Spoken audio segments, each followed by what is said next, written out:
Hatches the Egg by Dr. Seuss. Read by Miranda, Richardson.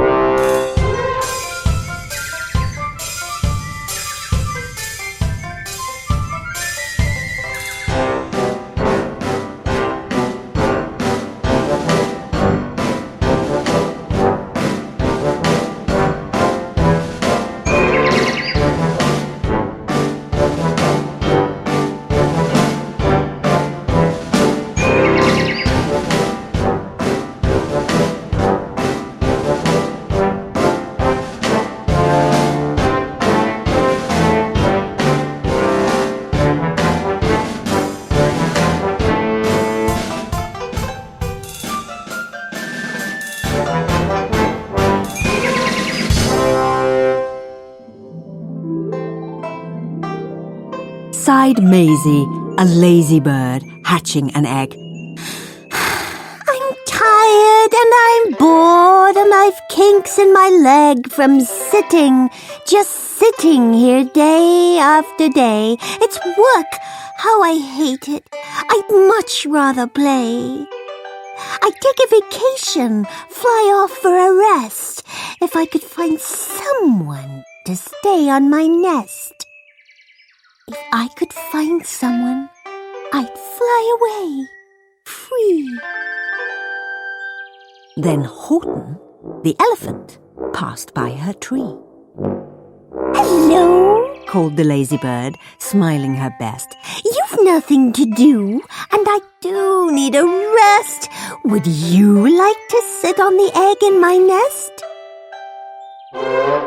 The elephant laughed. Why, of all silly things, I haven't feathers and I haven't wings. Me? On your egg? Why, that doesn't make sense.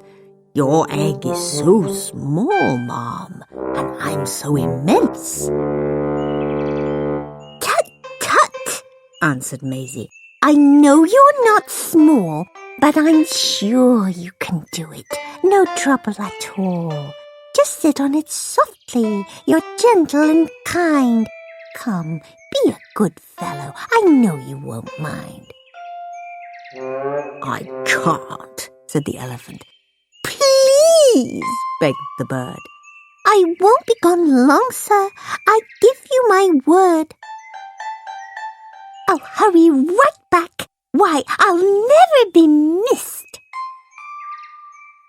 Very well, said the elephant, since you insist. You want a vacation? Go fly off and take it. I'll sit on your egg and I'll try not to break it. I'll stay and be faithful. I mean what I say. Toodaloo, sang out Maisie and fluttered away.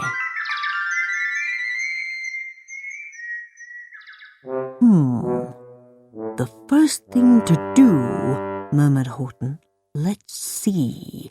The first thing to do is to prop up this tree and make it much stronger. That has to be done before I get on it. I must weigh a ton. Then carefully, tenderly, gently, he crept up the trunk to the nest where the little egg slept. Then Horton the elephant smiled. Now that's that. And he sat, and he sat, and he sat, and he sat. And he sat all that day, and he kept the egg warm. And he sat all that night through a terrible storm.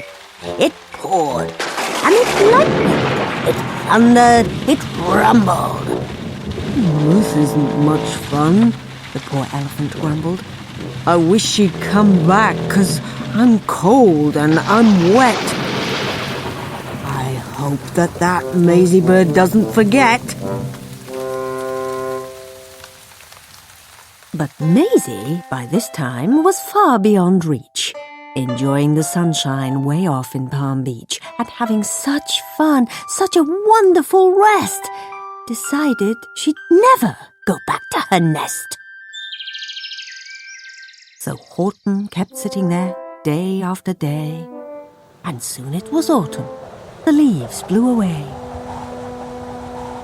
And then came the winter, the snow and the sleet, and icicles hung from his trunk and his feet. But Horton kept sitting and said with a sneeze, I'll stay on this egg and I won't let it freeze. I meant what I said and I said what I meant. An elephant's faithful 100%. So poor Horton sat there the whole winter through. And then came the springtime, with troubles anew. His friends gathered round and they shouted with glee. Look! Horton the elephant's up in a tree! They taunted, they teased him, they yelled, "How absurd! Old Horton the elephant thinks he's a bird!" They laughed and they laughed, then they all ran away. And Horton was lonely. He wanted to play. But he sat on the egg and continued to say, "I meant what I said, and I said what I meant. An elephant's faithful 100%. No matter what happens, this egg must be tended." But poor Horton's troubles were far, far from ended. For while Horton sat there, so faithful, so kind, 3 hunters came sneaking up softly behind. He heard the men's footsteps. He turned with a start. 3 rifles were aiming right straight at his heart. Did he run? He did not. Horton stayed on that nest. He held his head high and he threw out his chest and he looked at the hunters as much as to say, "Shoot if you must, but I won't run away. I meant what I said, and I said what I meant. An elephant's faithful 100%. But the men didn't shoot. Much to Horton's surprise, they dropped their 3 guns and they stared with wide eyes. "Look!" they all shouted. "Can such a thing be? An elephant sitting on top of a tree! It's strange, it's amazing, it's wonderful, new. Don't shoot him, we'll catch him. That's just what we'll do. Let's take him alive. Why, he's terribly funny. We'll sell him back home to a circus for money." And the first thing he knew, they had built a big wagon with ropes on the front for the pullers to drag on. They dug up his tree and they put it inside, with Horton so sad that he practically cried.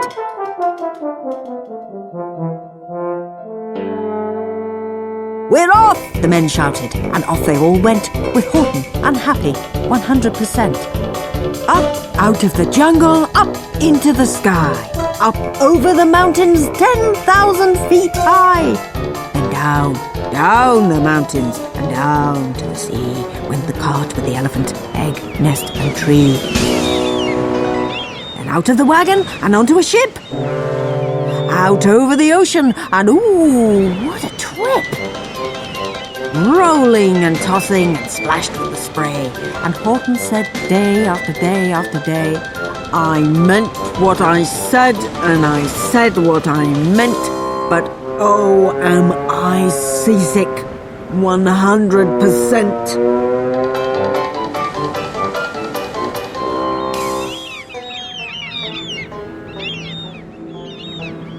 After bobbing around for 2 weeks like a cork, they landed at last in the town of New York. "All ashore!" the men shouted, and down with a lurch went Horton the elephant, still on his perch, tied onto a board that could just scarcely hold him. Bump! Horton landed, and then the men sold him. Sold to a circus. Then week after week, they showed him to people at 10 cents a peek. They took him to Boston, to Kalamazoo, Chicago, Weehawken, and Washington too. To Dayton, Ohio, St. Paul, Minnesota, to Wichita, Kansas, to Drake, North Dakota, and everywhere thousands of folks flocked to see and laugh at the elephant up in the tree. Poor Horton grew sadder the farther he went, but he said as he sat in the hot, noisy tent, "I meant what I said, and I said what I meant. An elephant's faithful, 100%.